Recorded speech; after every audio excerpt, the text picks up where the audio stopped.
Hello, guys. Welcome back to another stream on Oris Talks Football. And before we get into this packed stream today, speaking about the preview for Game Week 2 in the Premier League, this video once again is sponsored by the lads at ASA Kits.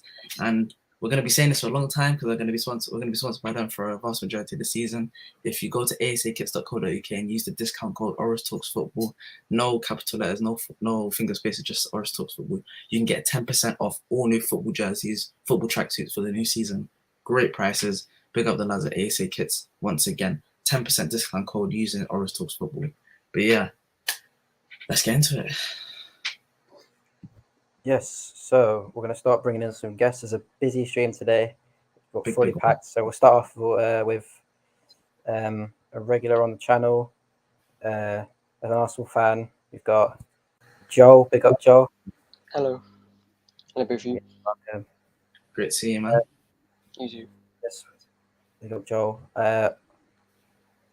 We've got another Arsenal fan on the channel as well. It's Marnie. Evening, boys. How are you? Good? We're good. How are you? Very good.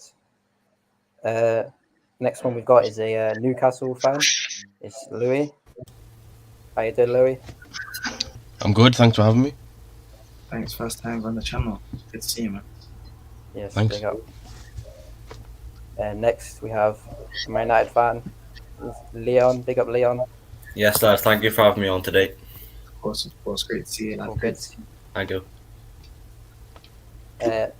Next is another Man United fan. We've got Sani.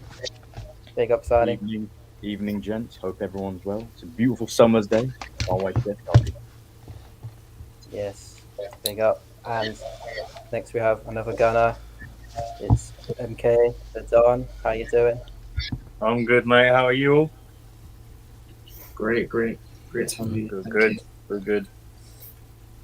Yeah, nice one. Next up is Jack. How you doing? How you doing, guys? Thanks for having me. Big up. And last but not least, we've got the Spurs fan. It's Hammers. How you doing? Hey guys. Hey, great to see you, man. I'm all good, man. I've gone from being a striker to a left back. Well, that's okay. Yeah. I'm in my natural position, centre back. But let's get into it. So, what's the first topic of conversation? Well, today is about the Game Week 2 preview, and the first game of the weekend is Aston Villa Everton. So we're going to go to Joel on this one. What do you think is going to happen in this game? I can see it being 1-1. Everton looked underwhelming last week, but so did Aston Villa, so I think it'll be a draw. Okay. Marnie, what are your thoughts on this game? Should be a tight 1-0 win for the Villa. They haven't had the best start to the season, but I think Gerrard will sort of have them whipped into shape. I don't know where Everton are going to get their goals from, so yeah, 1-0 to the Villa. Okay. Aston, what are your thoughts on this game? To be honest, mate, I reckon it's just going to be a simple 0-0 or 1-1 draw. Yeah, fair enough. Sani, your predictions? It's a weird one because we all know the fallout with Tyrone Mings was quite interesting with Stevie G versus Lampard. You know, we can have the debates who's the better player, who's the better manager, but I think I'm going to go with Manny. I think it's going to be 1-0 to the Villa. I can't really see Everton scoring that many goals at the moment, and I think with Gerrard playing at home with the Holt end, it's going to be 1-0. Okay, Leon, what are your thoughts on this game? Yeah, I'm going to go 1-0 Villa as well. I think it'll be a tight, even game, but I think Villa can just scrape the win, you know. Everton, they haven't been looking that good in attack recently, so I think Villa can scrape it. Okay, yeah, we've got Hardy from the comments, big up. Yes.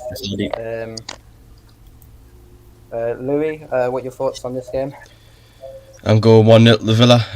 Everton, they've just signed Connor Cody, which I find is one of the most bizarre signings I've ever seen. But I think Villa's going to go 1-0. 1-0 here. Everton, I don't see them causing a threat at all this season, at all. So 1-0 to the Villa. Okay. Jack, what are your thoughts on this game? Any predictions? Yeah, I have to agree with the guys. Easy win, I would say, for Aston Villa. Not particularly because Villa are overly good at the moment, but more so because Everton are just quite poor. So, yeah, similar to the guys, 1-0 to Villa. Okay, and Hammers? Yeah, I agree. I'd say Villa's going to scrape it 1-0. I don't think it'll be the most exciting game, but I think Villa's going to bounce back this week. Okay, and Walid, your thoughts on the game? I mean, I gave my thoughts on Gerrard in the previous stream. I don't really think he's that good of a manager, but I think he's got a point to prove in this game. So, like, Everton could see Aston Villa as prey and maybe they could hunt on them. Even though they haven't really got a striker, they can still, I think, go at the game, but I just don't think they'll have enough firepower. So I'm going to go 2-0 Aston Villa. If he gets the lineup right, at least. Just play Leon Bailey as a striker. But yeah. Okay, I can see Villa getting a win in this one. I think they're just a bit of a better team than Everton at the moment. I think Villa have some better players than Everton as well. So I'm going to go with a 2-1 win for Villa. And yeah, that concludes that game. So the next game of the day is Arsenal against Leicester. Joel, your thoughts on the game? I think home to Leicester should be quite an easy one. I'm going to go 3-0, but I just think it'll be 3-0. I think we'll hammer them. I don't think Leicester are very good this season. I think they'll finish around mid-table. So yeah, I think 3-0. Okay, Marnie, your predictions? 2-1 to the Arsenal. Leicester will have some goals in them, but I think Arsenal will just be too good. This is another game like the one against Palace, which Arsenal have to win in order to assert their credentials. So I'm going for 2-1 because it could be tight, and Leicester actually could surprise a few teams this season. The likes of Dewsbury Hall and Fred and maybe Justin and Daka rather. I think they'll have a role. Okay, Mason, your thoughts? Oh man, I actually do think I agree with Joe with like the 3-0, but I do think it's going to be tighter than a lot of people think. So I'm going to go with 2-1. I reckon Gabriel Jesus might get his first goal in the Premier League for us anyway. But I do think Leicester's going to be difficult. It's Premier League, man. Every team's difficult, bar Man United. Okay. That's a cheap shot. Yeah. Fair enough. Yeah, Sani, your thoughts on this game? Yeah, you just had to slip that in about Man United, but we'll let him off the hook this time. But no, I think 2-0 probably sounds about right. I'm hoping Gabby Jesus gets a goal. Otherwise, he's out of my fantasy next week. I don't care. I think one thing with Leicester though, I'd say they haven't had the best summer transfer window. I think a lot of people are definitely writing them up already. Rodgers is a fairly decent manager. I think they'll do all right, Leicester, this season. People are going on like they're going to be slipping down to like 13th, 14th, but I don't think that's going to happen this season. But 2-0 Arsenal, I think. Okay. Leon, your thoughts? Yeah, I'm going to go 2-1 Arsenal, I think. I think Jesus and Odegaard will get it for Arsenal. And I think maybe Maddison might score a free kick, maybe like late in the game. I'm not sure. But yeah, I'm going for 2-1 Arsenal. Okay. Louis? I'd say 2-1 Arsenal. Leicester haven't been as active in the transfer window. We're in for Maddison somehow. But I'm going 2-1 Arsenal. Jesus might get a goal. Well, hopefully he gets his first goal. He's in my squad. And if he doesn't score, he'll be out the squad next week. But 2-1 Arsenal. Okay. Jack, your thoughts? Yeah, you'd have to look at Arsenal for a victory here. I do worry about Leicester in a way. Obviously, a lot of the talk has been some of their top players are leaving, but they haven't left yet. So I don't think it's going to be as easy as a lot of people are saying. I can see Arsenal picking up the win, but I think the pressure will be on Jesus to get a goal. Crystal Palace, first game of the season, and Leicester second, you'd be expecting them to score at least one. So, but yeah, Arsenal for the win. Okay. Hammers, your thoughts? Yeah, I see Arsenal getting the win.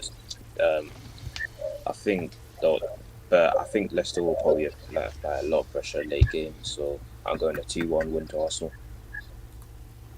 Okay, Waleed. I think I'm gonna go 3-1 Arsenal. I feel like we're just gonna have a bit too much attacking power for Leicester. Going back to what Sani was saying about how people think they might drop down to like 30, 40. I personally feel like if they lose either Fofana or Madison or one of their big players, I feel like they're definitely gonna drop down because they're the only team in Europe that can make a signing this entire transfer window. Like that's shocking. So I feel like they're gonna have to like do a bargain and have to maybe prioritize one of their top players in order to make signings. So for this game, I feel like Jesus will definitely score, hopefully. But yeah, I feel like 3-1 Arsenal. I'm confident for the first time. Yeah, so it looks like everyone's gone for the Arsenal win. I think the same, to be honest. I feel like this should be a win for Arsenal. If it isn't, it's a bit embarrassing, really. But I reckon I'm going to go for a 2-0 win. I reckon we'll keep clean sheet again. I feel like we're a much better team than last of the season. So I think Jesus might get on the score sheet. I hope he does. But if he doesn't, then obviously he maybe needs a bit more time and to get used to the squads. But yeah, I'm open to 2-0 Arsenal, and that's what I think anyway. But yes, on to the next game. It is Brighton versus Newcastle. We all know what Brighton did last week. Can they keep this good run of games? Joel, what do you think? Obviously both teams looked good last week. Both teams won. But I think Newcastle are better. So I think Newcastle will scrape a 2-1 win. Now it's a 2-1 win. Okay. Marnie? Tight 1-1 draw for me. I don't see too much difference between both the teams. Brighton looked very impressive against Manchester United, but I don't want to say too much else. And Newcastle look as though they could do well, but it'll remain to be seen whether they can truly gel against some of the bigger teams. They had it easy against Forest, who maybe in some ways looked a bit disjointed. So there shouldn't be too much to separate them. 1-1. Okay.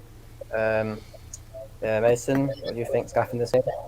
Well, obviously, in my opinion, Brighton had a very good performance against Man United, but I'm not going to throw a dig in here. But I think Newcastle will bring more qualities than what Man United did, and I'm going with the Geordies. I think they'll win 1-0. Joe Willock, Smith Else to put one in, maybe. If he's still even playing, I don't know whether he's still playing for you. Like, yeah. But, yeah.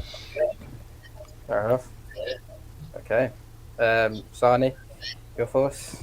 Yeah, no, echo what the gents are saying. It's a good game. I do like Bruno Guimaraes actually for Newcastle. So I know Louis here. I know he's a big wrestling fan. So if there's a draft that we can do, you can take my Bruno from Man United. I'll take your Bruno. You know, no, happily. You can have Chris Wood instead. I mean, Sam Maximan as well. Quality. I think Newcastle 2-1. I think they'll pull it off.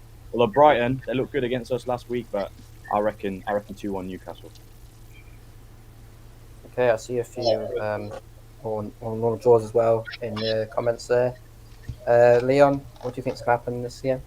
Yeah, I'm going for a tight 1-1 draw. You know, I know obviously Brighton outplayed United last game, but I'm not sure if they will be able to carry that on throughout the season. You know, and obviously Newcastle are looking sharp now, and I think Bruno will have a big impact in that midfield. You know, especially St. Maximan, and I think a tight 1-1 draw. Yeah. Yeah.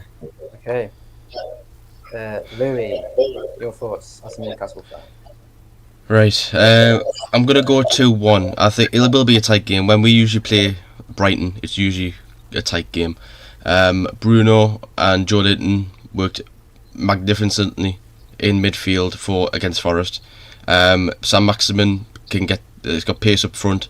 Wilson did have a poor, again, a quiet game against Forest, but hopefully he can bounce back with a win against Brighton, score a goal.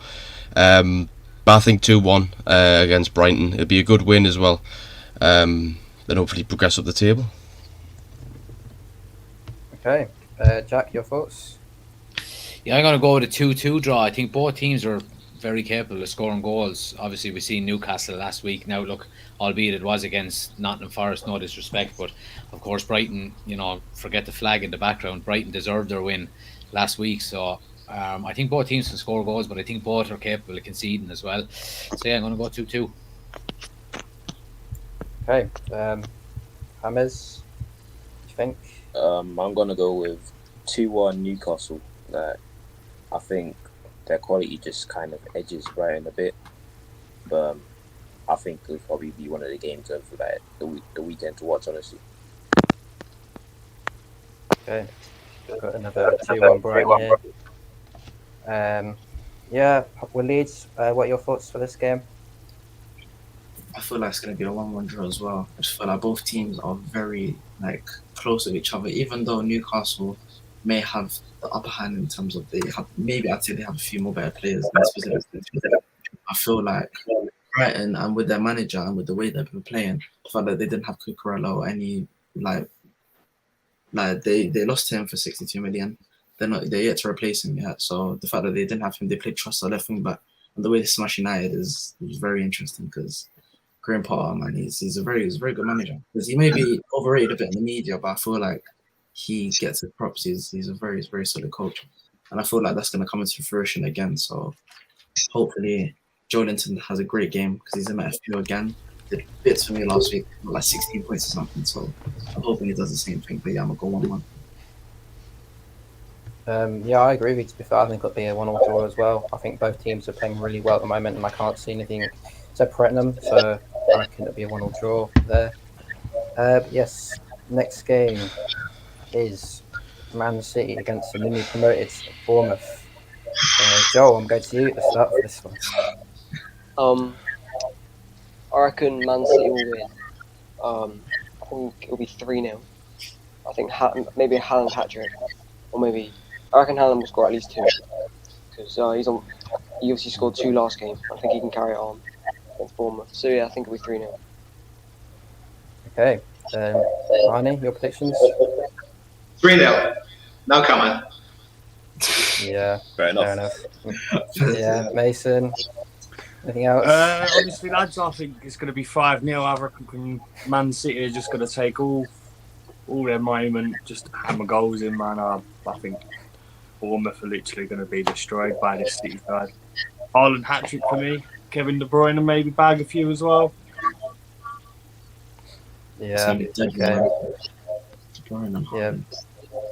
Yeah. Sardi, your predictions? God be with Scott Parker this weekend. I think 4-0's on the cards. I think Haaland brace. I think my local lad here, Jesse Grealish, I think he's going to get on the score sheet as well. And I guess it'd be nice to see Bernardo Silva on the score sheet. I know there's been a lot of rumours linking him with the move away, but I'd like to see him on the score sheet. But yeah, 4-0. Okay, Leon, predictions?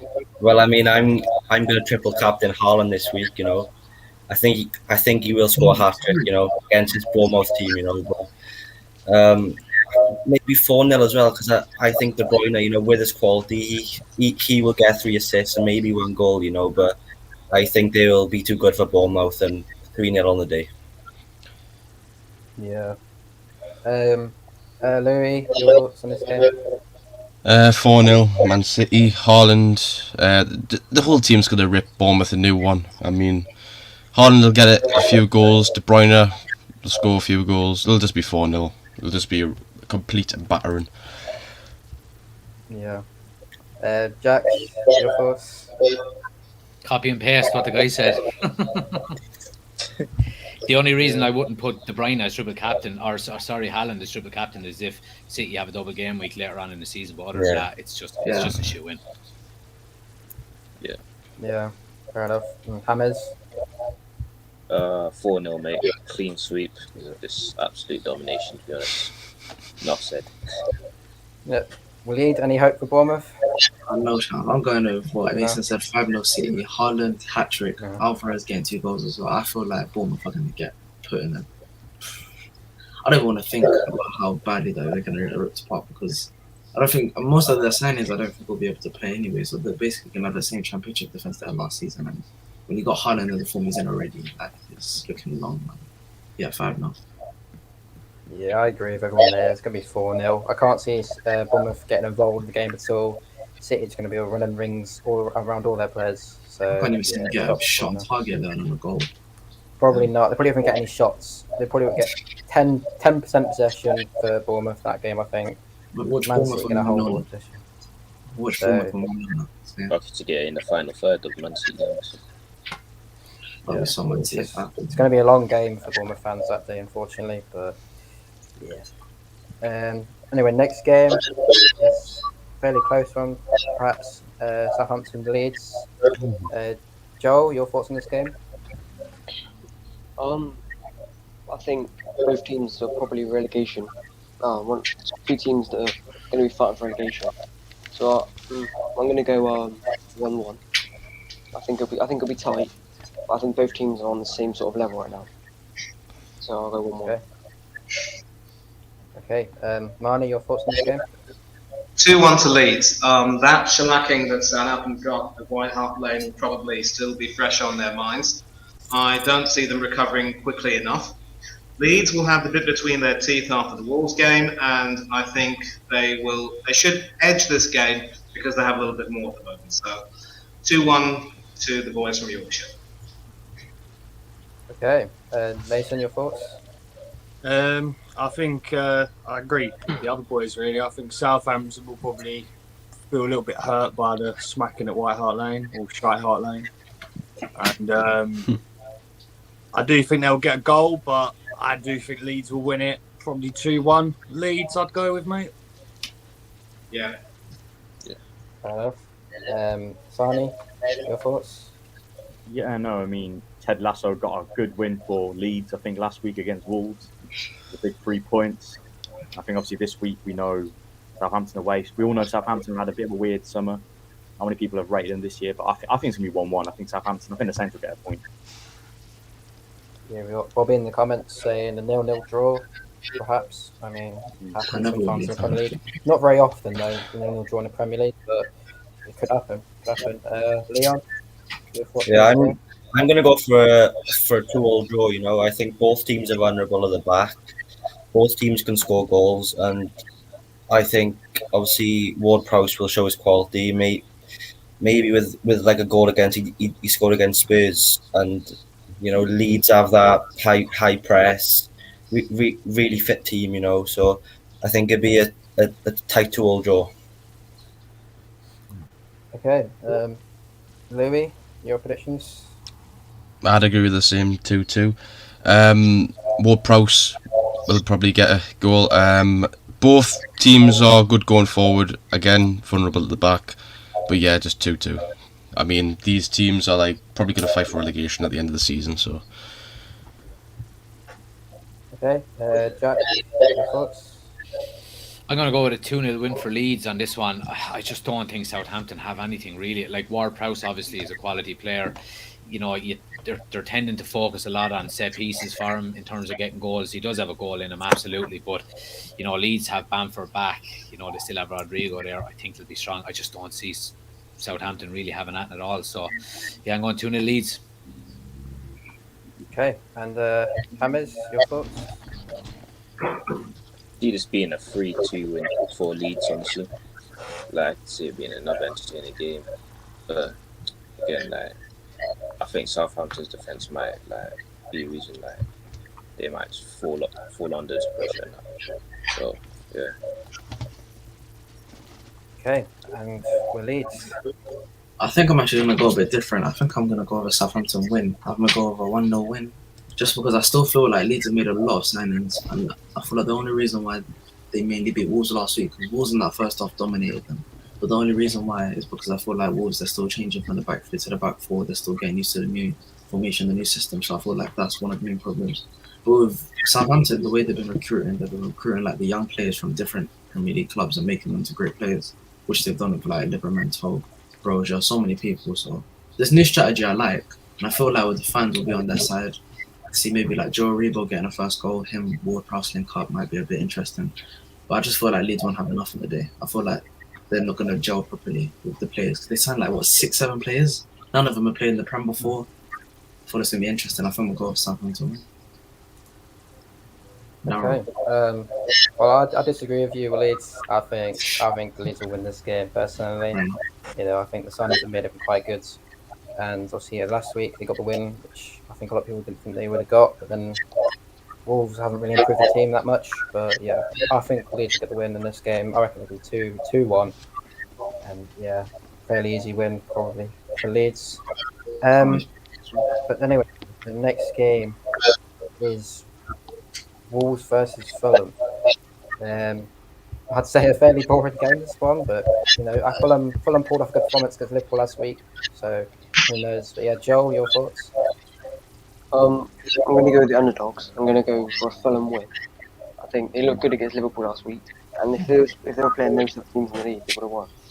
But yeah, and Wolves didn't look good at all. So I reckon it'll be 1-0 Fulham. Okay, Marnie? For me, it's going to be a tight 1-1 draw. One of the things which we've noticed about Fulham over the years they've been in the Premiership is that they seem to have the ability to raise their performances at Craven Cottage, but on many occasions their away performances have not really been that good. Yes, they had a wonderful performance against Liverpool, but that was probably when they might have peaked a bit, and I think Wolves might be able to counter them and neuter them. But Fulham as well will be able to stop Wolves from progressing too far and just try and nullify them. So it should be a 1-1 draw. Maybe Mitrovic again on the score sheet for Fulham. You never know. Okay, Mason, your thoughts on this game? To be honest, mate, I think if Wolves get a goal early and then the crowd start to get behind them and that, I don't think Fulham will have a chance in this one. So if that's the case, then I expect Wolves to win. But Sank is telling me that Fulham's going to go there and win. So I'm just going to use my head and just say, you know what, Wolves 0, Fulham 1. Fair enough. Sani? I think it's going to be 2-0 Wolves. Kind of just echoing what Manny was saying about Fulham away from Craven Cottage. And I also think when these newly promoted sides do come up, the first couple of games, they will give it their all, especially when they're playing at home. They have that bounce. But I think looking at it now, Wolves are solid at Molineux. And also, both teams have good players. Like, I like Polina for Fulham. I think he's a decent little player. Tete as well, decent little right back. We know Mitrovic, but I think Wolves 2-0. I think they're going to have too much for Fulham at Molineux. Okay. Liam, your thoughts? Yeah. I'm going to go 2-1 Fulham. I think Mitrovic will get on the score sheet with 2 goals, and obviously, Wolves haven't done well hitting us at the moment, so that's a big loss to them in the attack. So, but as Marnie was saying, like Craven Cottage is like they do play well there, better than away games. So I'm going for a 2-1 Fulham win. Yeah. Okay. Louis, your thoughts on the game? I'll say 2-0 Wolves. Fulham, they're good at home. Mitrovic has been good in the score sheet. He's already gotten some goals in the score sheet this season, but they're going away to Molineux, tough place to go. And I think Mitrovic will get a goal, but I think Wolves will be too much for Fulham. So I'll say 2-0 for Wolves. Okay, and Jack? Yeah, I'd have to agree there as well with a Wolves win. It's just first kind of home game of the season for them. I can see Fulham scoring and going 2-1. I back Mitrovic maybe to get a goal again. I can't see him maybe keeping up that kind of, I suppose, that tempo throughout the whole season. But look, he's after starting well. So, but I still think Wolves are going to have too much for him at home. So yeah, 2-1 to Wolves. Okay, Hammers? I think 2-1 Wolves as well. I think that home advantage for Wolves will probably get to Fulham. They're not really the best away from home. I can see Mitrovic scoring again, just as he did with Liverpool. But yeah, I think Fulham will give him a good fight. Okay, and Willie? I think I'm gonna go Wolves. I say 2-1 Wolves, just because I feel like the Molineux will be bouncing. I feel like they're gonna have to have a response after losing to Leeds. So I feel like Fulham, just on the day, might not have enough. So I'm gonna say 2-1 Wolves. Okay. Personally, I can see Fulham getting the win in this game. I feel like they're in a bit better form. With the draw with Liverpool, I feel like they've got a lot of confidence from that game. They're going to keep that confidence, I think. So, yeah, I see the 2-1 win to Fulham this game. I think a slight advantage after that choice, of course. So yeah. Anyway, Waleed, I'll let you take over for a little bit because I'm gonna get a drink real quick. So yeah, you announce I haven't got access game. to the game stuff. Oh, do you not? No, I Okay, don't. well I'll show it anyway. Yeah, It just is show the game on our Brentford TV. versus Man United. Oh, great place to take over as well. Yes. Massive 6-pointer Give you- this. give you the job of that. Massive 6-pointer. I'm gonna switch up. I'm gonna go to the United fan first. So I'm gonna go with Sani. Like to hear your thoughts with this Man United game, big game. That man said 6-pointer like we're in the relegation zone already. Yo, like seriously. Listen, there's a few Man United fans, a few other brothers with me in here, but I'm not looking forward to it. The only reason I'm not looking forward to it is, like I said, I know Brentford didn't get promoted this season, but they're all right at home. They'll have the fans with them, and us lot, we're so disjointed at the moment. We'll probably end up playing McTominay and Fred in the middle. Maguire and Martinez just isn't working for me. Attack. I think Ronaldo has to start. If he doesn't start, I'll be shocked. You cannot go into this game playing Eriksen or even Bruno as a false nine. It's just not working. He's not ready yet. Yeah, I don't know where to start. I personally think that it's going to be a draw. I think it's going to be 1-1, and the pressure's going to already be on Ten Hag, which it shouldn't be. He just came into a new job. He should have time, but the problem with a lot of our fans as well, we get onto our manager's cases very easily. So I think it's going to be 1-1. It's going to be a tight game. And the 6-pointer, which Waleed just mentioned about, it's going to end up being a drab. Well, I say drab, but more like a 1-1 draw. So, yeah. Wow, interesting. Let's go to Leon then. What are your thoughts for this game? Yeah, I think it will be a really tight game. Obviously, like Brentford, they're a really good team, but if Ericsson plays, I think he will have a big impact on the game against his former club. And Ronaldo has to start. Striker, but I think we might scrape a 2-0 win or maybe 1-0. With maybe Rashford or Ronaldo again on the score sheet. All right. Okay. Interesting. Final Man United fan, Dave, what are your thoughts for this game? Big 6-pointer this.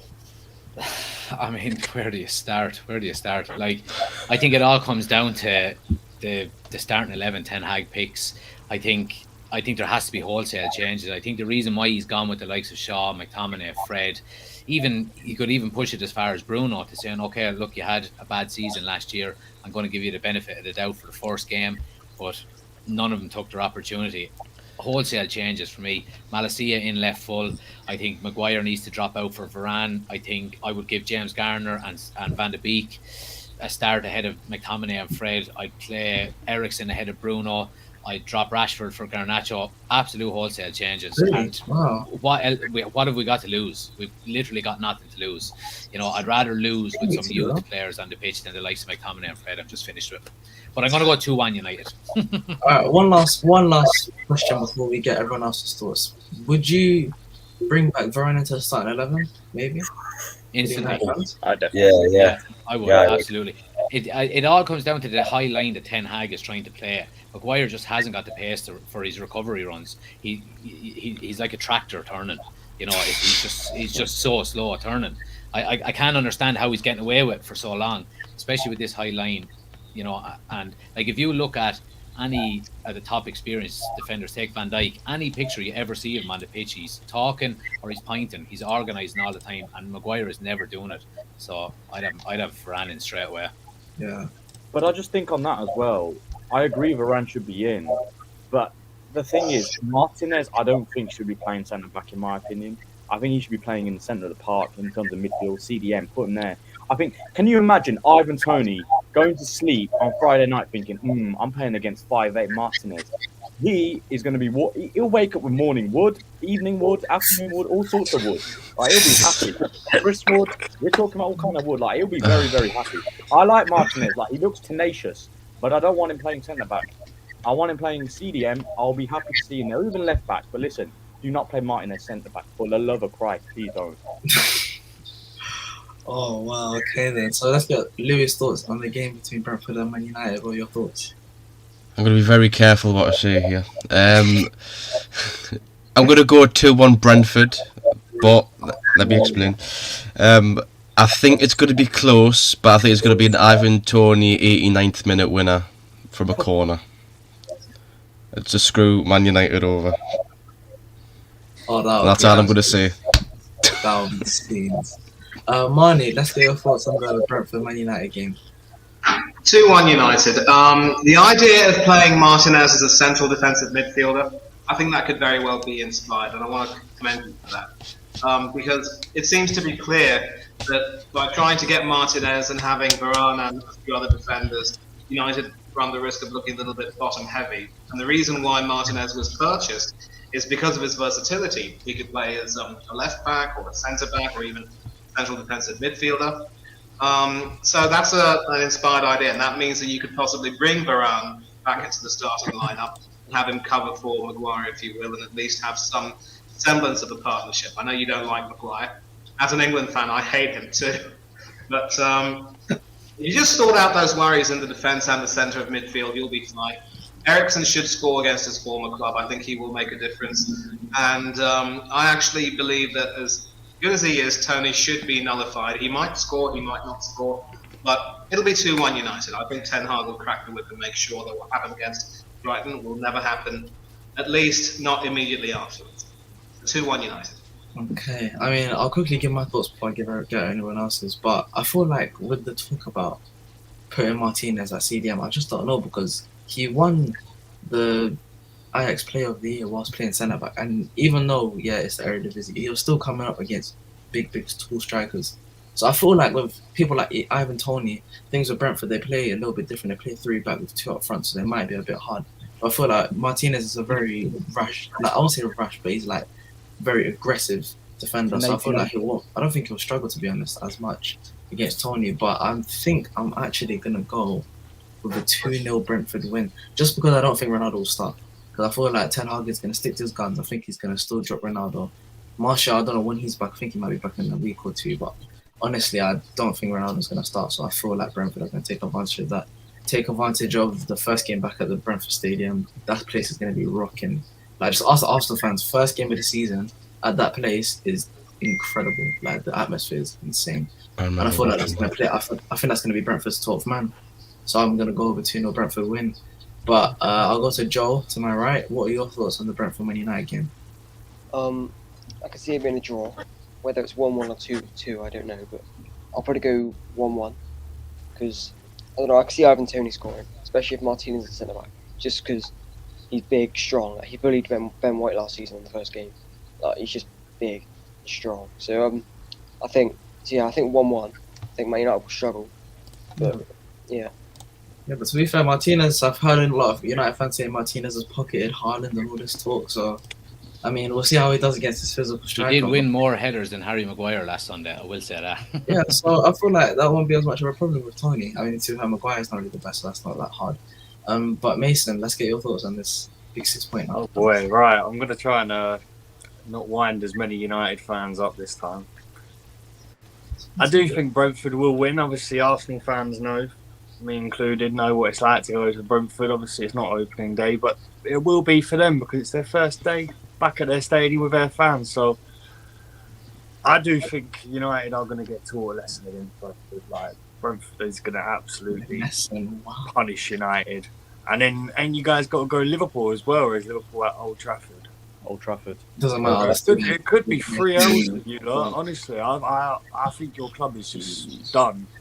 Honestly, they got Liverpool next. Ronaldo, you need to get rid of him. You need to either let his contract go, like we did with Aubameyang. It's going to hurt, but let him go, man. Let him be. And with signing Martinez, didn't you guys only want him because Arsenal went him for him? I feel like it's because Arsenal didn't want to pay like 50-60 million for him because he was now going to be a left back option.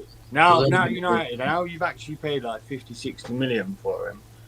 Are you expecting him to actually do well in CDM when he's going to get bullied in defence by all the tall strikers? Then you're going to put him in CDM where he's still got to deal with the tall strikers. It's not going to work, man. Honestly, I think it's going to be 2-0, but I really wanted to say like 5-0 just to wind a few up, but I'm not. Wish I could do the same. To be honest, I am not sure. I don't know if I can say Brentford win because you don't know about Man United sometimes. Sometimes you can pull out of the bag, but I just feel like they're going to struggle to start the season. So I think it'll be a Brentford win as well. not just saying that because I'm an Arsenal fan, but I just genuinely think Man United are going to struggle again. So, especially if it's away from home as well, that never helps. So yeah, I'm going to say 2-1. 2-1. Remember us Arsenal fans had to deal with it, man. Like we had to deal with it. Like I'm not saying this to dig you guys, even though I am trying to dig at you guys. But it's simple. Like we went there, we got taught a lesson. You guys are going to go there, and I expect you guys to be taught a lesson there. If Ten Hag doesn't play Ronaldo from the start, yeah, you guys will be, that's the way. All right, let's quickly get Hammers' thoughts as well before we move on. What are your thoughts on the Brentford Man United game?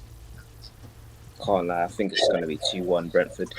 But I just have little faith in United right now.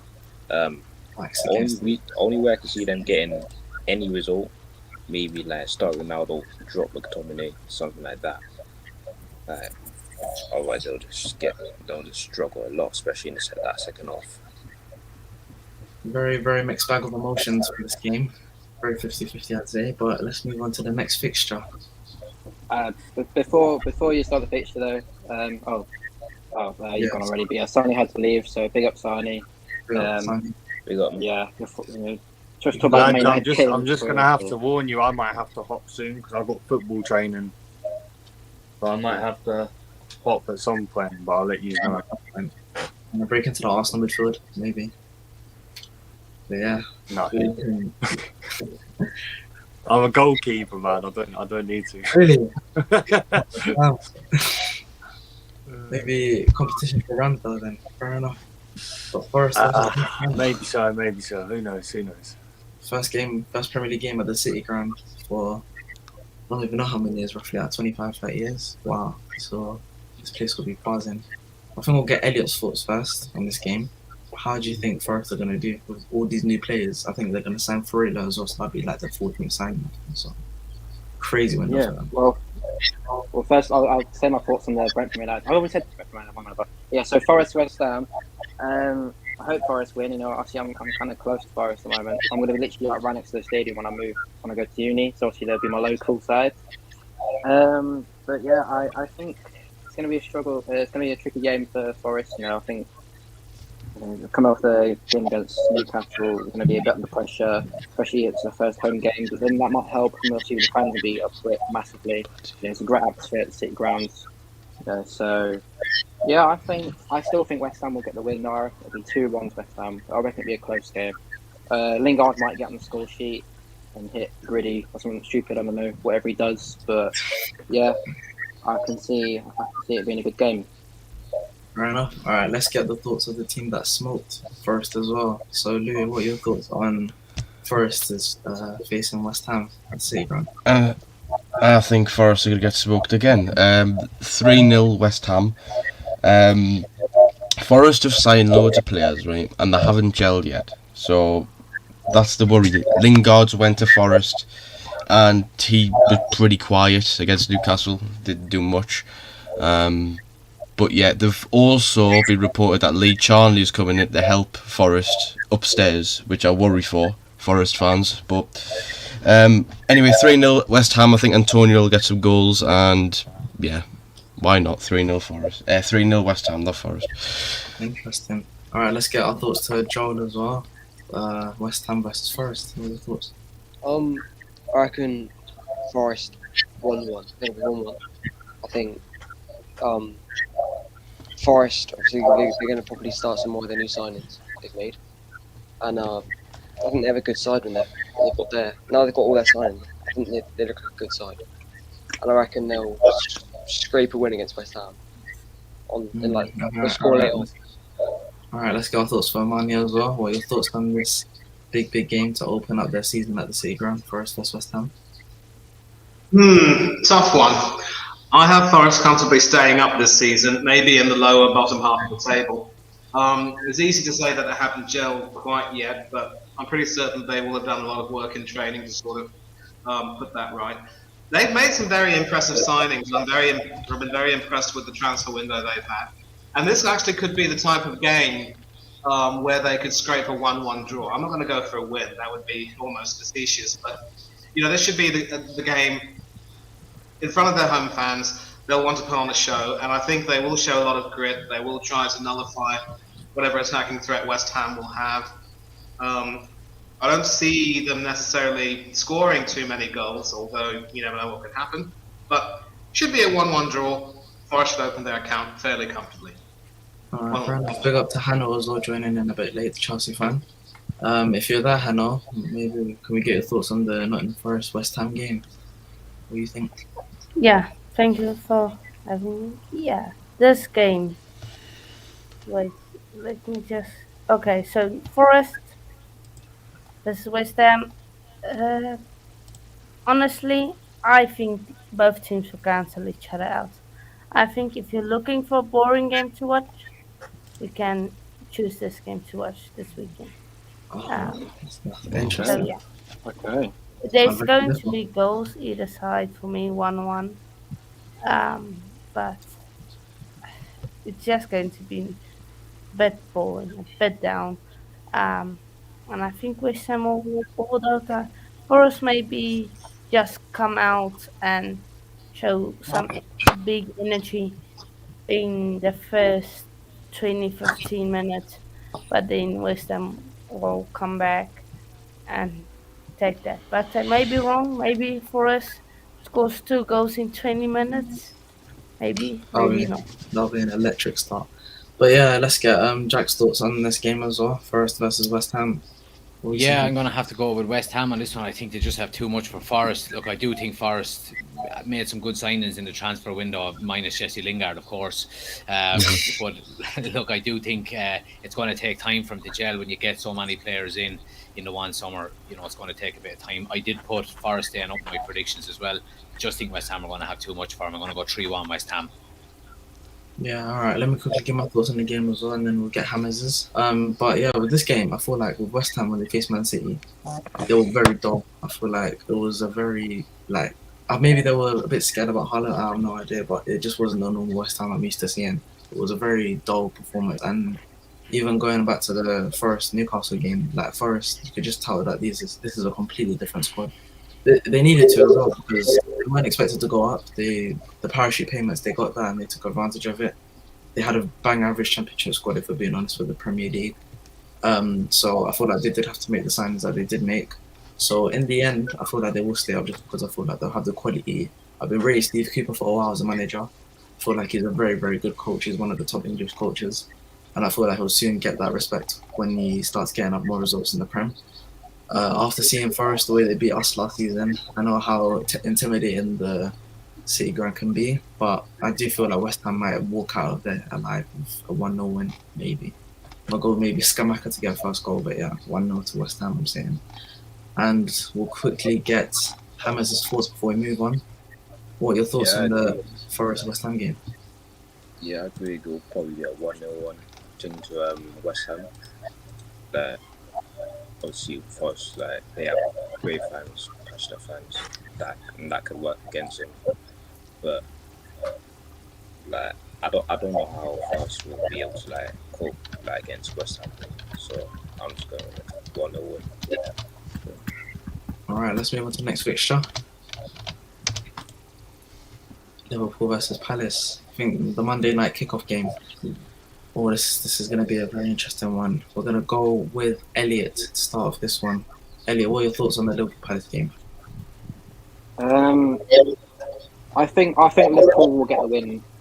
I feel like the Fulham game was a bit unlucky with a win there, but now I think they're at home, they're back at Anfield, where they have a good Anfield, so I reckon the fans will definitely push the players on to get a win.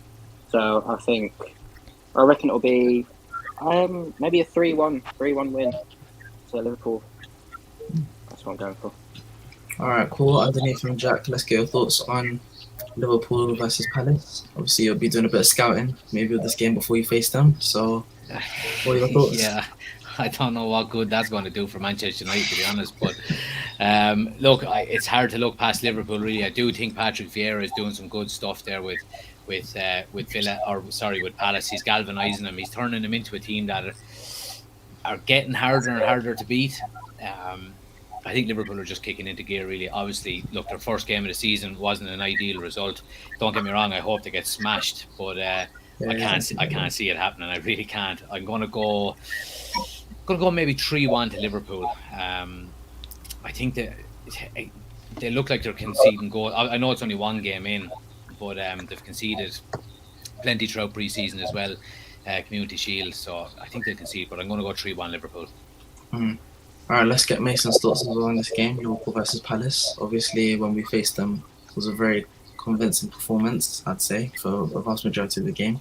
So how do you think things will go at Anfield? To be honest, man, obviously I love Patrick Vieira like all Arsenal fans do. Absolutely. But I will say this, he will go to Anfield, and like us most of the time when we go Anfield, he's going to take an L, man. I reckon it's probably going to be 3-1, 3-0 Liverpool. I'm going to go with 3-1. I think Palace will score, but yeah, man, I don't believe that Palace will go out there and get anything, to be honest with you, mate. Fair enough. All right, Leon, what are your thoughts on this big game for Liverpool to bounce back? Yeah, I'm going to go 2 for Liverpool. I am. I think Palace won really overlooking with Liverpool's quality. You know, obviously Núñez scored last game. I think he could go on the score sheet again, along with Salah maybe. But obviously Palace is a good team, but I just think they'll have much of a look in against this Liverpool side. All right, interesting. Okay, let's get Louis' thoughts as well. What are you thinking for this Liverpool Palace game? First game at Anfield this season. 2-1 Liverpool. I think Palace were tad unlucky against Arsenal, but I think they'll come up short in this game. I think Zaha will get a goal, but I think Liverpool, you know, that at home, you know, it's very, you know, dominate. They're a very good team. You know, defense is solid. I mean, it'll be a tight game, but I think it'll be a 2-1 win for Liverpool. Yeah. All right, let's get Marnie's thoughts as well in this game. Liverpool versus Palace, Monday night kickoff. Should be a 2-0 win for Liverpool. I mean, obviously a lot of people are having Palace down to score, but I think Liverpool's defence is a lot more watertight than Arsenal's was.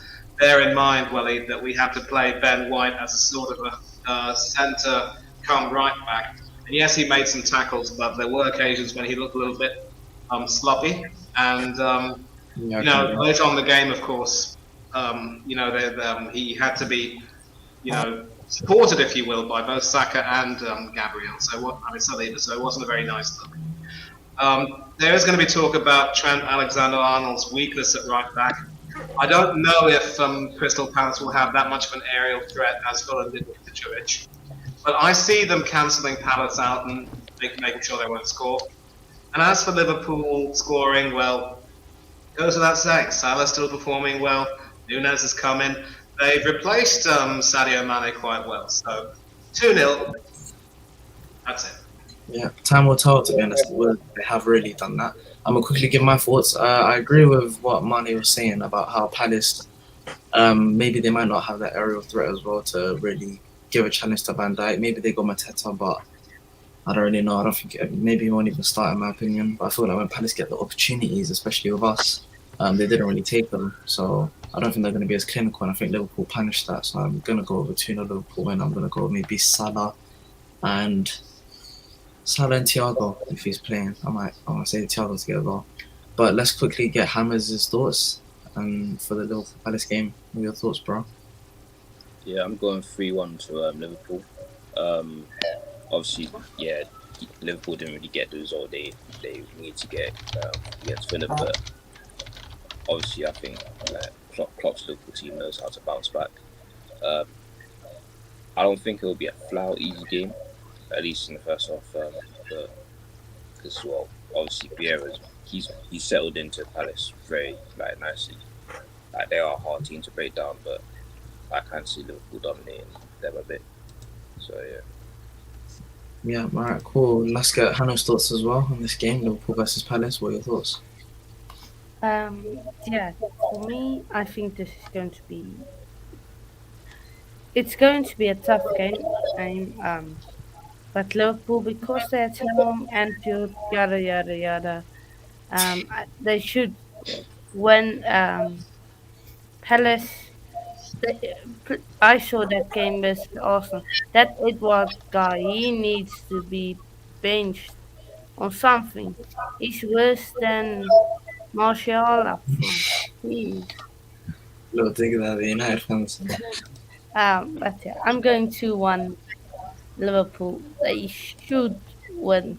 Should be 2-0, but just because of Trent. That man is so bad at defending. Starts the season with conceding at the back post, same as he ended it versus Real Madrid last season. Yeah. All right, let's get Leon's thoughts. I don't think we have got your thoughts yet on this game, Liverpool versus Palace. What are you thinking? I just give mine. Oh yeah, you did. Sorry, Joel. Yeah, Joel. My bad.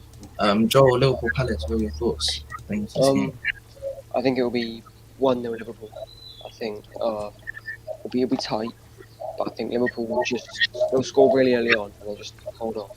I don't think Palace are that good going forward. So yeah, I think it'll just be a tight 1-0 win. All right, cool. Let's go on to the final fixture, or I don't know. It's the final fixture. The final fixture, the biggest one as well. The biggest one. I think we're going to start off with Tottenham fan. We're going to start off with Hammer as a Tottenham fan. What are you thinking heading into this game? Antonio Conte, the new buzz. What are you saying? Against Chelsea. Obviously, usually in this fixture, I would have no hope at all. Probably the most one-sided fixture ever. But I think maybe we can get a result. I don't necessarily think we'll win. Like, the thing with Chelsea, doesn't matter what kind of form they're in. Like, they always just find a way to battle us sometimes. But I think with the signings we've made, or level mentality we've shown on the Conte, I'm thinking it's a draw, man. Probably a 2-2. Yeah, bear in mind they smoked you guys 4 times last season. You just got a single goal. Yeah. So hopefully that's not the case. I mean, I don't really care. Probably, I'd rather want Chelsea to beat them than you. I won't lie. Let's get the Chelsea fans' thoughts. Hannah, what are you thinking heading into this game against Stamford Bridge? Yeah, Spurs, they do it one day. It won't change. Spurs, they will be good opposition. Harry Kane, I think he will probably get injured when he walks up the stairs. Sorry. His ankle will probably break when and Son might run away when he sees Koulibaly. So yeah, very confident from Hannah. All right. Yeah, Chelsea, they should win. I will give Spurs a goal because their attack is dynamite. That attack is mad. So yeah, I'm going with 2-1 to Chelsea. I think Sterling will score a brace. I think Sterling will destroy Tottenham as usual. But hopefully he doesn't bring that City curse against Spurs to us. Please, no. Okay. Very confident maybe from Hannah. Maybe a bit too confident. We'll soon find out. Louis, let's get your thoughts on the biggest game of the weekend so far. Liverpool versus Spurs. What are you saying for this result? I think it'll be a 2-2 draw. Sterling from Chelsea will get some goals. You know, the Spurs have got threat from everywhere. You know, Kane, Son. It'll be a high-scoring game. But I'm going 2-2. I think both sides are equally balanced. And 2-2. Yeah, I saw Manny nodding there. What are your thoughts as well? Do you agree with what Louis was saying? Yeah, I mean, I'm really happy throughout this stream that a lot of my predictions have been shared by some of the boys, and I'm going for a 2-2 draw as well. Not so much for the question of cancelling each other out, but the fact that when it comes to Conte coming back to his former club, he'll definitely have pride on the line, as will Tuchel. Both of those teams are going to have a very fiery clash. Neither of them will want to give anything away. There will be goals, but I cannot really see either team convincingly walking away from a clash like this with all 3 points. So 2-2 for me, definitely. Definitely a score draw, but 2-2 is my pick.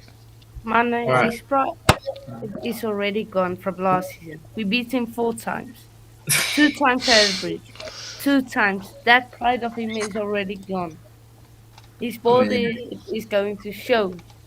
This isn't. I mean, we can't really say it's a new look Tottenham because you beat them 3 times with Conte as well. So this will be a very interesting one. But let's get Jack's thoughts on this game: Chelsea versus Spurs, biggest game of the weekend, London derby. What are you thinking?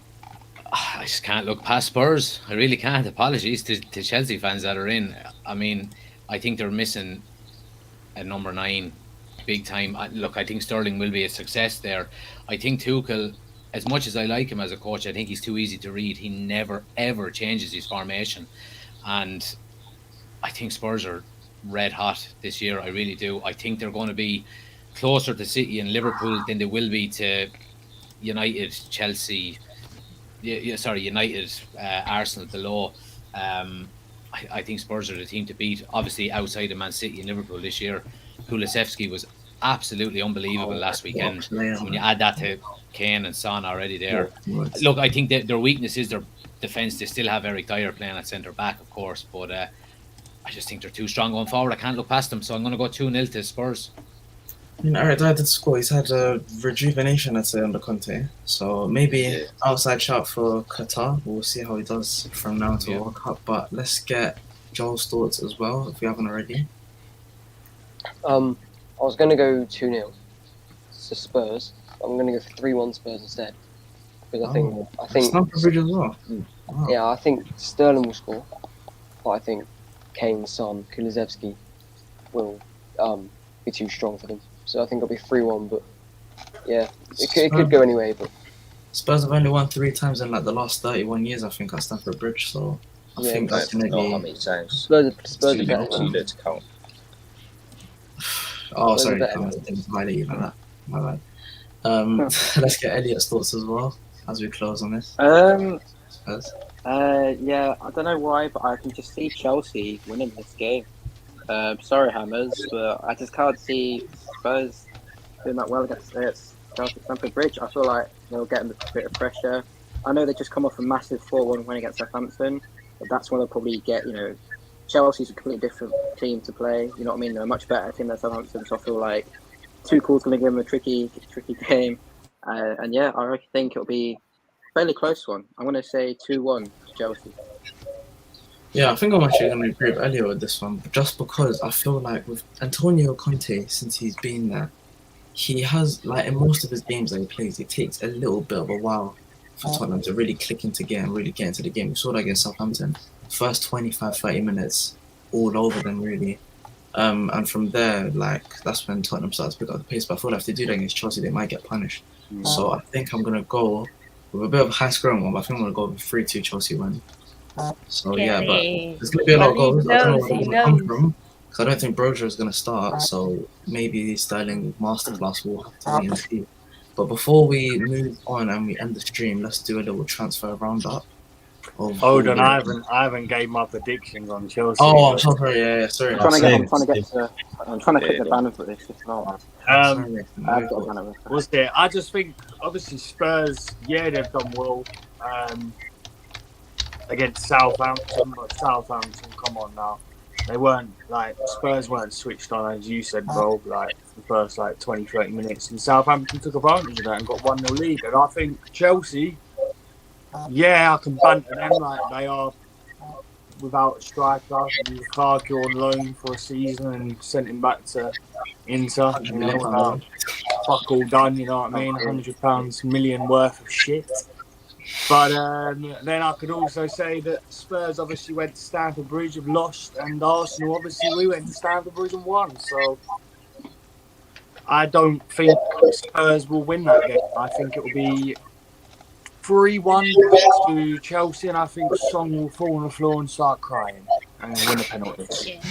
Which he won't take, Kane will take. Big up to Dave by Premier League Prime Time for joining in as well. So just before we wrap up the predictions and move on to the transfers, let's just quickly get your thoughts on, as your Man United fan. I'm going to have to go as well. Oh, yeah. My guys outside. Right? It's lovely to speak to you all again, bro. Appreciate it. There you go. Good luck in your training session. But yeah, as you are a Man United fan, Dave, let's quickly get your thoughts on the Brentford United game as before we move on. Why can't you do this today, bro? Here's the thing, right? This game could go in so many different directions, but As much as I want to be confident, the performance against whom I call Brighton Munich now, not Brighton Scots, because they just walk into Bayern Munich every time they play against us. Did not strike any confidence. It's going to be interesting to see what Ten Hag does with the starting 11. If we see the same midfield pivot, I'm not even going to name the names because they just infuriate me that much at the moment. But if I see that pivot against Brentford, we are going to get smoked. I rate Norgard, I rate Onyeka, I rate Janelt. They are good midfielders, and they've been playing very, very well for Brentford. For the past year since they've come in, Ivan Toney is going to cause all sorts of problems. So, I mean, this game could really go either way. I mean, I'm predicting a draw. I think we'll probably get bailed out probably by Cristiano Ronaldo, something like that. But definitely not 3 points. But yeah. I'm worried going into this match because the atmosphere at Brentford is going to be rocking when we come. Because, like a lot of other teams in the Premier League, the other teams in the Premier League are like sharks. Like, they can smell the blood in the water. They can smell the weakness in Manchester United right now. Teams are not scared of Manchester United. They're going to take them and they're going to go at them. And for me, if it's another poor performance against Brentford, then I don't know. I'm going to be hiding. I'm going to be hiding in my closet when it comes to the Liverpool game because Liverpool will be licking their lips. So I'll say a draw for now, but anything can happen in football. All right, fair enough. Let's just say a very not so confident Davey as Oris joins us just last minute. Tapping Merchant, the man himself, is here. Let's quickly get your thoughts on Brentford Man United before we move on to Tottenham. Oh, it's gone. It's gone already. Hang on. I'm trying to add in, but obviously I think it's his Wi-Fi. Yeah. All right. Until he comes, it's my fault as well. It's my bad as well. Yeah, I'm trying to add in. Alright, whilst we're sorting that out, we'll quickly get David's thoughts on the Chelsea versus Tottenham game of the weekend at Stamford Bridge. What are your thoughts on this game? Chelsea versus Tottenham, the Battle of the Bridge. It's going to be a good game. It's going to be a very interesting game. I hope it's a draw because I don't like either. But it could go either way. With Chelsea, they need more signings. I think they need a center back. Whether it's, Joseph Guardiola of Leipzig, or whether it's they spend excess of £80 million for Leicester centre back. Leicester, remember the last time they received £80 million for a centre back, and they did really well for them. Whether it's Fofana, whomever it may be, they need a centre back. They need a striker as well. I think that they could definitely use it with the number 9. They don't really have a focal point. Although Havertz has been making that striker position his own, so it'll be interesting to see what Tuchel also does with Armando Broja, whether he gets rid of him or whether he films him out, whether he's competition for Havertz, who knows? For me, I think this will be a draw. I think this will be a fairly even game. I think as poor Chelsea have been this preseason, I think form goes out the window when in most case scenarios. Usually, form goes out the window when a big derby comes about. So, I think it will be a draw, but Tottenham could easily win this. Chelsea could easily win this. As I said, anything can happen in football, but my gut telling me it will be a draw. All right. Before Oris maybe tries to run away again, let's quickly get his thoughts on the Brentford Man United game this weekend before we wrap up. United are back, are they? Listen. I'm not worried at all because first game I know we lost to Brighton, so I'm not worried. Interesting. Listen, Brighton away. We saw it last season with Arsenal. That is not easy. It's not easy. It ain't easy, as Saeed says. It ain't easy, but for me, it all comes down if we play Ronaldo. If we play Ronaldo, I'm a bit confident. If we don't, I don't. The most I can see is a draw, but I think I'm gonna go with a draw. I think we'll draw. But listen, we need. I know we're going to talk about transfer window, but listen, I said it to all United fans about McTominay, man, but they don't listen to me. McTominay and Fred can't work together. It's not even Fred's problem. I think Fred's good, But listen, Fred cannot play next to McTominay. And I'm saying, I don't know if it wasn't Sani, mate. You can't slander Martinez, mate. There's no way you're slandering Martinez because you're lucky that I'm away, mate. Because listen, slandering Martinez. We'll wait until you come back. We'll wait until you come back. We need the same energy when you're back in the UK, man. We'll wait. Yeah, don't worry. People slandering Martinez when he was literally one of our best centre backs in the game against Brighton. That's how crazy it is. But nah, I think one of you played two centre backs. I think Ten Hag. I forgot who said. I think Jack said it. We need to play Ericsson. I will definitely pick on Garnacho ahead of Rashford. That's something I agree with. We said earlier. Yeah, that's what I'm saying. I agree with Jack's points, man. But listen, the midfield has to change. Ten Hag has to change. I know Dave is laughing because he's saying, "Oh, you got McTominay agenda." It's not agenda. It's the truth. It's the truth. I mean, McTominay, man. But I don't know. I think he will change it. I think he will change it slightly. I think Malacia will be more involved. But nah, I think if Ronaldo starts 2-1 United, if it doesn't 2-1 Bradford. But listen, Ivan Toney, mate. I hope he doesn't turn up. Ivan Toney against 5'9" Martinez. That'll be interesting. But before we wrap up this show, let's quickly get a little transfer roundup from each of the following clubs. So we'll quickly start off with Louis. What is out of the Newcastle transfer window? First time we've really had the big bucks, let's say. What are you thinking about the transfer window? Very sensible, I'd say. It's sensible. We're linked with every single person in the league. A few names: Goncalo Ramos, Lucas Paqueta, Pulisic, Anthony Gordon, Maddison, Hudson-Odoi, Conor Gallagher. But so far it's been a sensible window. We need maybe another striker at the backup of Wilson because Wilson's injury prone, and if he's out with the season, we're stuck with Chris Wood, and Chris Wood is shit. 25 million from Burnley. If you want McTominay, signing. give him McTominay if you want. What a player. No, if anyone wants Chris Wood, you can take him on a free. So, what would you rate the transfer window so far out of 10? Out of 10, I'll give it an 8. If we get another striker and someone to back up with Almiron, I'll give it a 10. I think that's too much. That's actually really interesting because if you think about it, I think looking at how much Newcastle have, right, I think they could use it a bit more. I think that a lot of it is that they need to clear players out before they bring players in. I think Newcastle have a huge squad. I think a lot of it is they have to clear some of the deadwood out.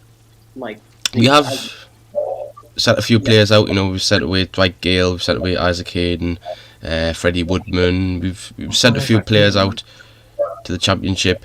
Elliot Anderson is staying this season, which is good because he played excellent at Bristol Rovers, and you can probably get in the squad this season compared to last season under Bruce. But we'll see what happens. But I'm very happy with the transfer window so far. Make sure you keep the long stats for Man United, though. Keep the long stats for the Man United occasion, because if you play both the long stats, you're guaranteed to score anyway. So you know. But let's quickly get the Man United fans' thoughts. No. Right now we've got Dave and Leon, but we'll start off with Leon just for this one. We'll start off with Leon. What are your thoughts on Man United transfer window so far? Yeah, it's not enough. You know, we still need a striker, you know, and a CDM. And obviously, I think De Jong's going to Chelsea now. And obviously, Rabiot's been linked with us, but I haven't really seen much of him. So I don't really know if he's the answer to our midfield problems. You know, I don't know if he's an upgrade on McTominay or Fred. But it's not enough. You know, Ericsson's a good player, but I'm Martinez, I'm Malacia, but that CDM is crucial. That midfield, because teams just take advantage of that midfield, and you know, like McTominay, I don't know about it, but like obviously we missed out on De Jong now, which is bad. But I haven't got a striker, but we need to be signing some more players if we wanna catch up to the likes of City, Liverpool, and Newcastle. All that. Yeah. Leon, do you remember that PR spin Richard Arnold did at the pub with the Yeah, man. That's why when I met him, he kept saying, "Don't post on social media." I think that's why, you know. Mate, I won't be surprised. The next person you will meet Aaron Blazer. You're gonna meet Aaron Blazer next time. I know. Yeah, that's my thought. You're gonna have the GOAT Adrian Rabiot to solve all your midfield problems. Speaking of, we'll quickly go to But yes, Oris let's have my with thoughts. internet Wi-Fi. My His thoughts. McDonald's Wi-Fi before he goes. What are your thoughts on this transfer window? And where do you think you can improve? Who's that to? To yours before you cut out. My thoughts. Listen, out of 10, I'm giving it a 4. Fair enough. Oh. McDonald's Wi-Fi back. Yeah. All right, yeah. I'll quickly go to Dave about the Man United transfer window. Where do you think you can improve? What would you rate so far? Somewhere out of 10. I think the first man, again, I forgot your name. My apologies on that one, but yeah, I think you just summed it up perfectly. I think we need a striker. I think we need a midfielder. I think at least 2. We need to get at least 1 in. Bare minimum 2, but we'll probably only get 1 in. Rabiot, no, like Rabiot's the kind of player that I would see being into a club like Aston Villa or Newcastle. That would make more sense. But and it's been clear that Rabiot sees Manchester United as an opportunity to cement his place for the World Cup, not that he actually wants to come here. I mean, we're getting mugged off by people like Rabiot. Come on, really? It's just a shambles.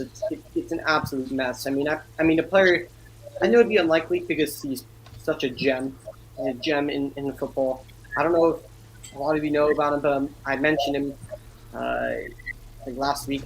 Florian Neuhaus, young midfielder, plays for Borussia Mönchengladbach, young German international. He is a fabulous player. I think he's a bit more of a attacking asset, though. Don't you need a bit more like defensive stability? He's not really more of the attacking. He's more of like a box to box, I'd say. He definitely reminds me a little bit of Frankie de Jong, a little bit. I haven't seen a whole lot of him, but and he's a very good player, and I think he's definitely one that I would target in the Dominion. But we do need more of a defensive-minded midfielder. Rabiot is not the answer. I don't usually look at stats and take stats and judge them on players. I usually use the eye test, but when looking at the stats, he has worse stats than McTominay. And if you have worse stats than McTominay, then I don't know why you're on the transfer radar at all. I mean, for me, when I look at this, and when I looked at the Arnautovic rumors, this just mirrored Igalo all over again. Just panic. And it's August 11th. Like, there's still like roughly 2 weeks, but knowing Man United, we'll probably take those 2 weeks to get one more transfer deal done. I don't think we'll get a striker and a midfielder. It will probably be one or the other. And most likely, it will probably be a midfielder. Probably Rabiot will just get over the line, but I'm not confident with Rabiot for me. Yeah. I mean, I'd rather have what's his name from Roma, Veretout. I'd rather have him. And he's gone to Marseille. So. Yeah, no, I'm saying I'd rather have him, and he's not even all that great either. But I'm just really not impressed. You look at Tottenham and how quickly they're getting deals done. And you look at Man United, and a lot of people are saying, there's, everything's new, everything's different. Like, look, as much criticism as I had of Ralph Rangnick, I think he would have brought an element of appeal in terms of connections, in terms of urgency to get things done. But I think when he left, my optimism sort of left as well. Because whether Ten Hag fancied him or not, whether it was the board saying not really liking all of his comments, basically exposing Man United for the club that it is. I think when he left, my optimism sort of left a little bit, especially when it was Murto and Ten Hag doing it together. But I'm really not that optimistic. At least the players need to come in. But out of 10, yeah, this is one of the few times I will agree with Oris. I'll give it a 4. More is needed. First time you guys have agreed in a while. Listen, let's quickly get. I think if Ragnick was still here, we would have made at least 6 or 7 signings. No. But yes, I disagree. No. You don't disagree because he wanted Nkunku to the board. He said get Nkunku. But You said get. I don't know how to pronounce his name. No, but then, Vardio from Leipzig centre back. He was Yeah, the but- must sign. Vardio, Leipzig don't want to sell, and Kunku, Leipzig were demanding of around that 100 million Well, listen, if pounds. Man United came in an offer, of course he's joining us over Leipzig. So oh yeah, that's definitely Frankie De Jong. Yeah, that's prime example. Of course, in Man no, United, he's joining. people Don't are worry, Frankie definitely. Dern is joining. Just like Anthony, Listen, right? Louis, if you, Anthony's still coming. Yeah. if you can give us some of Just your, like all your during money, Timber that would as be well. nice. Anthony's Nah, still I'm coming. alright. Let's quickly get Tottenham Hammers. Let's quickly get your thoughts on Tottenham's very, very busy transfer window. Apparently, going to sign Right. the Udinese left back, Udogie. Destiny He's having fun Udogie. right now. That's That'll be your Udogie. seventh signing of the window. He's So he's yeah, gonna be what would he's gonna you? be loaned this season. But yeah, mate, this has probably been our best transfer window in probably like ever since he came to the club. Honestly, like kudos to him, Paratici, like for like getting shit done like really quickly this year. Man. Like we needed these changes. Like, I'm glad that we're now starting to like focus on our outgoings. You know, getting rid of players that don't play so things really haven't just worked out with those two, even Winks, Regulon as well. No, sign him to a new deal. Keep Harry Winks. Harry, Next we need ball, to Scholes. see that. Harry Winks, Oliver Skip Pivot. Oh my days, elite. Right, would you take him Yeah, over I mean, McTominay? yeah, I mean, to be honest with Tottenham, I feel like they needed to be busy in this summer transfer window because Conte, he's gonna demand. He demands it. He demands it. You don't bring in Antonio Conte and not back him. And I knew the moment the summer came around, Tottenham were gonna be splashing their cash because you do not bring in Conte and not back the man. Because if you don't back Antonio Conte, he's going to throw temper tantrums like a child. So you back Antonio Conte. That's priority number one. And Antonio Conte can't say that Tottenham haven't because they backed him 110% this window. I think the only signing that wasn't his was Jed Spence. I heard him say that, this isn't really my signing, but could be one for the future and whatnot. For the future, I think, yeah. He's a baller, Jed Spence. He eventually gave it. Yeah, I mean, they do have Michael Jordan and Conor McGregor already, as their right back options. So, I think they'll be good with especially with, Matt Doherty's, amazing world-class trim and Michael Jordan's, long athletic ability. I think, they'll be great.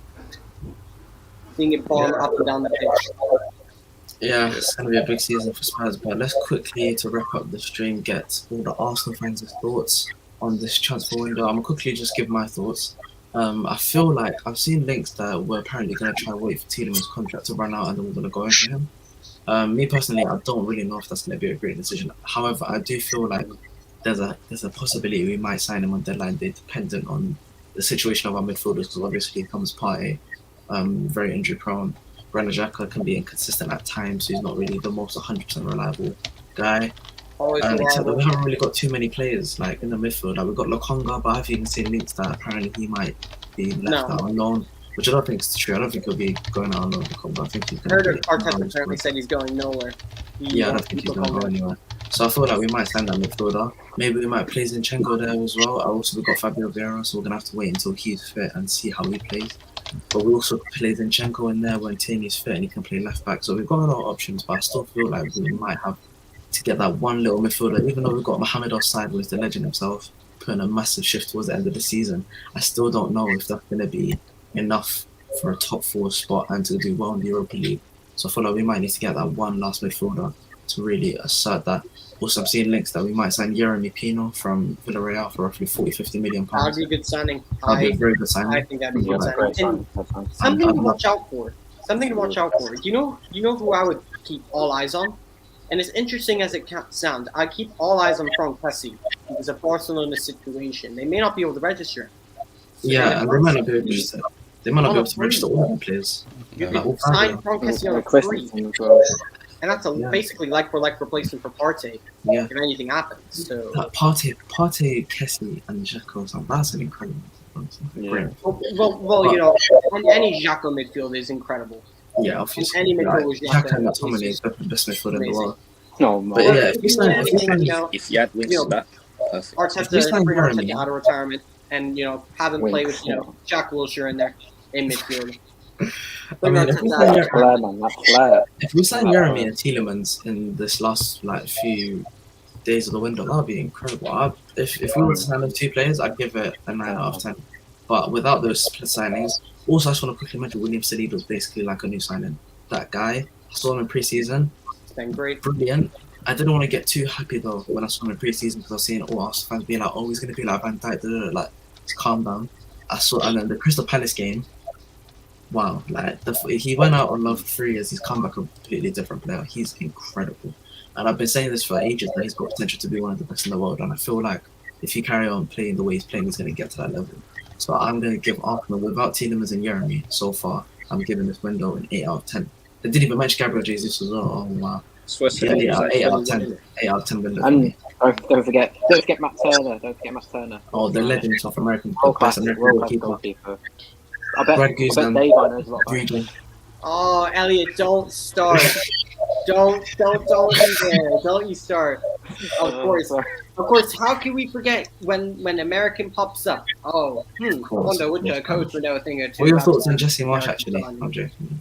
Let's quickly get Joel's thoughts on Arsenal's transfer window. What my thoughts on Brendan Aronson and then Tyler Adams of Leeds? Yeah, unbelievable. But Joel, if you're still there, let's get your thoughts. I think it's been a good window. Like, not top tier, but I think good enough. I think Jesus is a really good transfer. We needed a striker who can also come mix around with the attack, not just a goal scorer. And Jesus can do that. So he was a good signing. Saliba coming back, he looks solid. He's better than Ben White, certainly. And Fabio Vieira. I don't know much about him, but I've heard good things. But obviously, I've not watched him play before, so I'm not going to comment on him. But I think Zinchenko was a good sign as well. But I don't think we needed him that much. I think we needed a right back more. But I think it was a decent signing. But the Jesus one is the one that is our best transfer. He's perfect striker in my opinion. So what would you rate it out of 10? So far probably like an 8. Fair enough. All right. Let's quickly get Elliot's thoughts on the transfer window of Arsenal. What are you thinking? Yeah, I think it's been a great window so far. I think there's still more to be added though to the squad. They're like you said, we're leading new defensive mids will be very good. Tielemans so the centre mid will be great. And also, like Joel said, a right back as well, potentially to cover Tomiyasu. I think Ben White did a okay job against Palace, but I still think we need a proper right back because Cedric isn't good enough and he's probably going to leave, as well as Bellerin, just not good enough. So you need to keep Bellerin. You need to keep Bellerin. Put Bellerin and Nuno and bring back Tavares sooner. You can. He's had his contract terminated. He's gone to Spain. Yeah, he's as bad as his fashion sense, anyways. I'm happy he's gone. Also about Vieira, I think he might be fit to play against Leicester because he had an injury when he came over. So he might get a few minutes off the bench, I reckon. But I don't think he'll start. I think Odegaard will still start over him, as well as Xhaka and Partey. But yeah, he might get some time against Leicester, depending on how well we're doing. Because we don't want to really put someone on for the first time if we're losing, which I hope that's not going to be the case. But yeah, he may come on, but who knows? So out of 10, what would you rate it? I'd give it an 8 out of 10. Which is not perfect, but really good so far. Really good. Alright, cool. And to end the stream, we're going to quickly end with Marnie's thoughts on the Arsenal transfer window as well. What are you thinking of the things? I love the optimism from the three of you rating it an 8, but I'm not going to rate it that high. As has been said, we need a proper right back. We should have made an effort to sign Spence because we all know how he, skinned Tavares in that FA Cup match, and he ended up being the difference between us as we lost 1-0. He would have been an excellent guy. He would have been terrific competition for Tomiyasu, and he would have been one of those people who could certainly defend well, but also lend that that form of solidity. And he would have. That's going to be an area of concern this season unless Tomiyasu is fit, because as people have said, it's clear that Cedric isn't rated very highly. Bellerin's already gone. The only other options would be, Mary's also left, I think. He's gone to Monza. Yeah, he's gone to Monza. The other option would be to consider playing Ben White at right back, and I'm sorry, but he's made some tackles, but what's worrying is that if he's willing to drift all the way from the right to the left, what does that say about his concentration? Sorry, but he seriously has a lot of issues, and I would not feel comfortable placing him in a position which isn't even his speciality. So we need a proper right back. We also need to have a proper central defensive midfielder who can also assert himself. The biggest issues that I've seen with Odegaard is, I mean, having discussed this with a few people, is that as skillful as he is, he doesn't really have that level of heft to make sure that he can, really move inside and sort of dominate that midfield.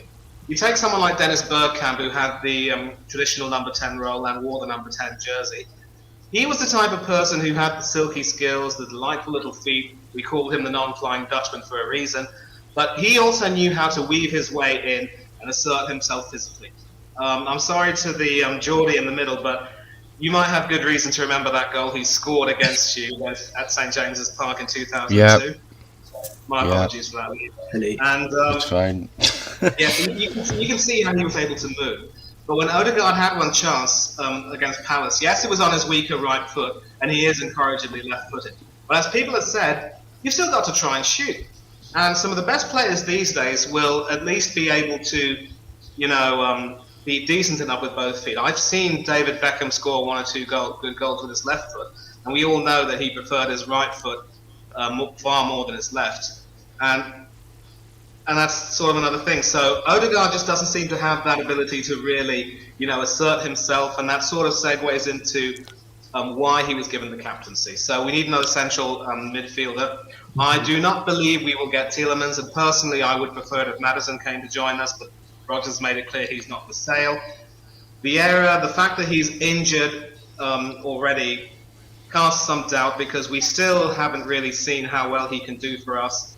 I don't think he played during pre-season, so that's going to be for pre-season. Yeah, so I just want to add. Yeah. But at the end of last season, you're after a midfielder. One of our midfielders who you could have got scored and costed you top 4 place. Yeah. Yes. So straight back at you with that one. Yes, well played. We should have got Bruno. Guimaraes. If we had spent some money in January rather than concentrating on trimming the wage bill, that would have been the difference between Europa League and Champions League. So, well played. I applaud you. And you deserve to win. You completely skinned us off. Absolutely. Yeah. We So, didn't stand out. Didn't stand out. so Jesus and Zinchenko, quality signings, no complaints. Turner, I'm willing to give him a chance. He has potential. He is, of course, a full international with the US. He was their goalkeeper of the tournament when they won the Gold Cup. People say it's nothing to shout about, but you can really only do well in the games in which you play. I don't know if he has the ability to be able to claim crosses. He seems to be another puncher. And I still have doubts about Ramsdale. He did drop a couple of crosses, but thankfully gathered them up. So I would actually rate this transfer window lower than the three of you. I would give it 7. And you cannot. And another thing is, you cannot simply attempt to try to push everything to the very last day, because you've got to try to get it whenever you can and make sure that you set your stall out. Look at what Conte did for Spurs. Bang, bang, bang, bang, bang. Whatever he wanted, bang, he was at it. They say back in England, shy boys don't get sweets. And if you go fishing, if you see a fish you like, you've got to put put the bait on your hook, put that line in, and just go for it. Simple as that. So 7 out of 10 for me. Maybe not as bad as I would think, but definitely not as good as the three of them. I just feel like, because the transfer strategies from last season and this season are completely different. Last season we were looking for young, hungry players that we could get in straight away, but now we're looking for players that we've experienced, that have that mentality, that know how to win a Premier League, whether it's from the bench, as the rival fans like to say. Absolutely awful. But I still feel like Zinchenko and Jesus, I feel like, because the striking problem, like I said, I think, was it like 3 or 4 goals last season? Like, you just can't be having that up top. There's no way. So I feel like the way for us to upgrade with Jesus, and the fact that even though we got him, there was still a lot of teams that were in for him, like Chelsea wanted him late. Like even Tottenham were linked to him before they signed Richarlison. Like, a lot of people wanted Jesus before we got him. So I'm very happy that we got him. 7 goals in pre-season, soon coming in the Premier League. But yeah, so we're going to wrap it up there, guys. Thank you very much for joining this stream. Big up to ASA Kits once again for sponsoring this video. One more time, just to remind you guys, you can get 10% off all new football tracksuits and football shirts for the new season using the code OrisTalksFootball at askits.co.uk. So big up to them for sponsoring this video. But thank you guys for so much watching this video, and we'll catch you guys probably on Tuesday to go over the to go over the Premier League review of all the games. But yeah, thanks for all the guests as well and everyone that joined. I'll see you guys soon in a bit. Thanks for having us, Wally. Thank you. Take care of yourselves. Thank you. you.